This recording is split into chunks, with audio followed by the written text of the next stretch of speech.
Hello, church family. I'm standing today at one of my favorite places in South Carolina. It happens to be here in the upstate in Greenville County.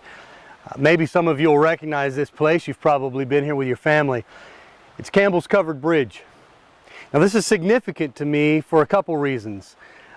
One of which is because there's some relation to this bridge through one of the men in our church. His name is Bill Campbell. In fact, about 50 yards from where I'm standing today, just further down this Beaver Dam Creek, would have been a grist mill 100 years ago. And that mill and this land was owned by a man by the name of Alexander Lafayette Campbell, some relation to Bill. What's really significant about this is the bridge itself brought hope. When this bridge was originally designed and built back in 1909, it had followed a horrible storm in 1908, a year earlier. In fact, during that storm in August of 1908, more than 21 inches of rain fell over a short 24-hour period. Washed out every road, all the communities were flooded. Travel was difficult. To go 25 miles in this area would have taken 8+ hours. It was at that point that a man by the name of Charles Willis decided he was going to build a bridge, but not just any bridge, a covered bridge. So he built Campbell's Covered Bridge. It uses a unique system of truss. It's got what's called a Howell truss system supporting both the left and the right side of the bridge. It disperses the weight, and probably what's even more significant is it utilized two different strengths, the strength of lumber and the strength of iron. The merging of these two unique and strong elements have caused this bridge to stand the test of time. In fact, there were other bridges at the time that were built, but this is the only one that has lasted and stood through the ages. 105 years old today.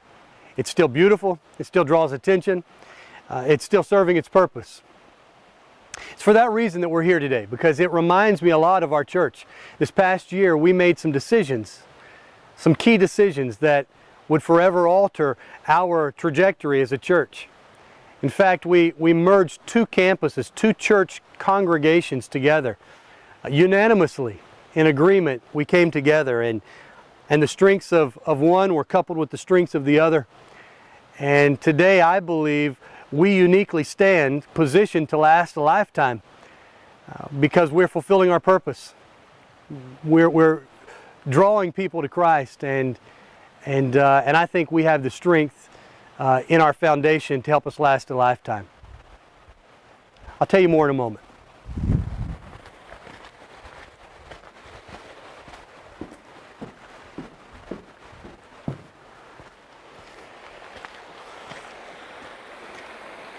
So it was October of last year that we officially merged. And I think that was a great day for us. In fact, as we've already noted, it was a time when we saw two congregations unanimously decide to bring their greatest gifts and their greatest strengths together to become one congregation. Two campuses, one church. I can't tell you the joy I felt on that day, not only knowing that our church was becoming stronger and healthier, but we also, as a church, saw an increase in our team. And from my point of view, I gained not only a good friend, but a companion in the faith and a companion in ministry in Pastor Lee and Gidget Athey. And I'm grateful for their leadership, and they've made my ministry richer and our team better. In fact, at that point, we said of our church, we said, since merging, we are better together. And I think we are. I think we're healthier. I think we're larger than we've ever been. I think we've got greater resources and strengths. We certainly have more gifts, more ministry, and better poised to reach our world. And for that, I'm excited. You know, in many ways, we've been in a season of transition, and we're still in a season of transition. I think of the new ministries we've seen created and others we've seen redeveloped. For instance, I think of our men's ministries under the leadership of Bill Standiford, or our women's ministries with Janette Atkinson and her efforts to redevelop a strong, vibrant ministry to women. I think of our revamped nursery ministries under the leadership of Melissa Hurley. Our worship team ministries under the leadership of Janelle Collins and Lori Hill at both campuses. We've got new media ministries being developed with video, such as you're witnessing today under the leadership of Jim Baber. New First Touch ministries under the leadership of Dick Escher. Most recently, our youth ministries have taken on a shift in their direction with Nancy Kavanaugh and her husband Pat leading there. Even Pastor Brad and Pastor Lee have created a new area of growth and transition for us with the coaching ministries of our Team Huddle. I'm just so proud of all of these areas, and I know our church is poised to do greater things in the days to come. As we look back over this past year, we've seen transition in-house, but we've also seen growth and change through our ministries that go outside of our four walls. I'm really pleased that locally we've made some big differences in the lives of people through the efforts of Helping Hands, which is feeding sometimes as many as 90 families, sometimes 60 families a week by giving them groceries and giving them hope. I thank John Jenkins and Beryl Bailey for their leadership there. I also am pleased when I look at what we've done by way of ministry to Miracle Hill through our outreaches and annual events that we're doing with Mike and Evelyn Peely's leadership. You know, in just a few weeks we're going to have our Helping Hands, and in fact not only that ministry but all of our ministries come together as John and his team lead us to put on one of the largest care fairs we've ever done.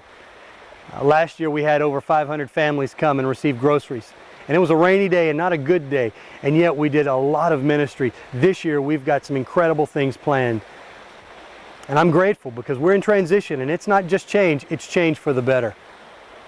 When you look though even at our ministries that reach out through world missions, we're touching right now 37 different missionary families we're supporting. We're touching communities around the world. We've got 5 to 10 even beyond that are just ministries locally and abroad. We're touching people's lives. That's what I'm getting at, and I'm grateful for that. All of this is because we're fulfilling the dream God's given us, a dream that we know all too well, to disciple believers, to reach the world, that's world missions, to establish healthy, godly relationships, to affirm ministry gifts within one another, that we want to be used, and ultimately to magnify God. That's our dream. And it helps us really accomplish the greater vision that God's put in our hearts. And that is to celebrate His love by persuading people all over, both here and abroad, with His love, by persuading them to become passionate followers of Christ. Listen, church, I believe that since merging, our greatest days are still before us. We're a stronger church. We've got a lot to do. So where do we go from here? Well, church, let me challenge you. While we've looked at where we've come from, I think our future's bright, but it's gonna require you. This year, I challenge you to step up your game in ways of creativity, in ways of commitment, in ways of service. I challenge you this year to show up more than you've ever shown up, to be more generous and give and invest in what God's doing through our church in ways you've never done before. I pray that this would be a year where you witness and you share your faith with lost coworkers and lost family members and community leaders like never before, that we would be really making a difference, leading the lost into light. I pray that this year you would use your gifts more than you've ever used them. If you don't know them, then you come to us and help us to work with you to discover those and to develop those so we might deploy them for the benefits of the kingdom and the glory of God. In short, I'm asking you this year to no longer be a fan, but really be a player. To be a player, to do something great with our church for the kingdom of God. You know, I stand here again, now on the north side of this opening to this beautiful covered bridge. The reason this is still standing here, though, is because it's fulfilling its purpose and its foundation has been sure. Solomon writes to us in Psalm 127, and he says, "Unless the Lord builds the house, those that labor in vain." You know, in essence, what Solomon is telling us is that we've got to do our part. We work like it depends upon us. But we've got to understand ultimately God is the one directing the building and the labor of our church. And so we're going to pray like it depends upon God, and we're going to work like it depends upon us. I think if we do that, we'll see exponential fruit come from our labors as God blesses and God is honored. Thank you for giving your best. Look forward to another great year. God bless you.